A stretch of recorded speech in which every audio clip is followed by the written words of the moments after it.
Part 4 of Which City Should I Move To series. Some of y'all were like, why don't you cover this city or that city? So I'm just going to rapid fire and go through all the cities.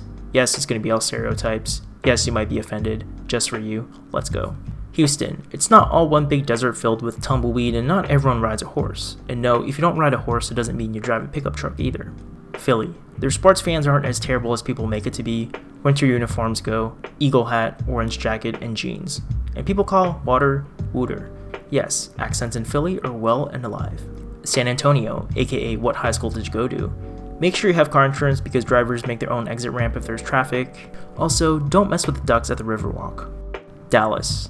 If you live here, you most likely drive a black Lexus SUV with an Aggie Mom sticker in the back. Also, you buy diamonds by the ton and drill oil wells for fun. Austin. They call themselves the live music capital of the world. What? Do you mean Central 6th Street? That's pretty much a circus. Oh wait, that's where I hang out.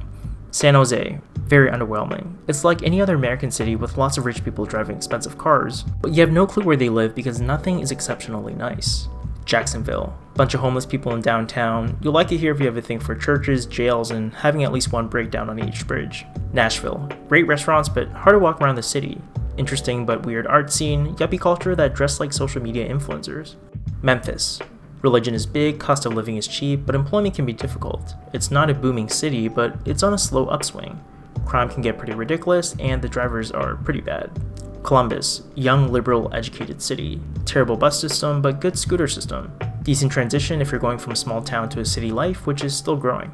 Fort Worth, quiet city, slow pace, absolutely nothing to do there. Denver, lots of locals, the weather kind of sucks with the dry climate and altitude. Good mix of city life with mountain life, lots of weed. Kind of feels like a sprawling suburb in a small city vibe. Detroit. You need a car to get around. The city has a bit of a us versus them mentality instead of just being welcoming. Improvements are being made to the city, but neighborhoods still suck. Portland. Cheap street parking, relatively nice people, but things move at a pretty slow pace, no sense for urgency for anything. If you enjoy rain and lack of diversity, then move to Portland.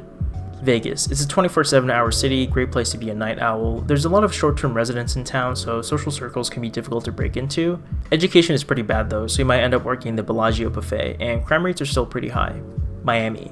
Pretty city, except it gets insanely hot. Everything expensive there, there's litter on the beach, people can be self-interested, you better be street smart. New Orleans. Decent people and huge murder rates. Also be ready to walk by mansions and then in 3 blocks or less, a crack house. What a beautiful, safe, and yet dangerous city. Really inspires me. So the takeaway? Beauty lies in the eyes of the beholder. Any of these descriptions could match to any city depending on someone's personal experience. Most people like the old but dislike the new. But personally, I think there can be something appealing about all the chaos and dysfunction a city has to offer.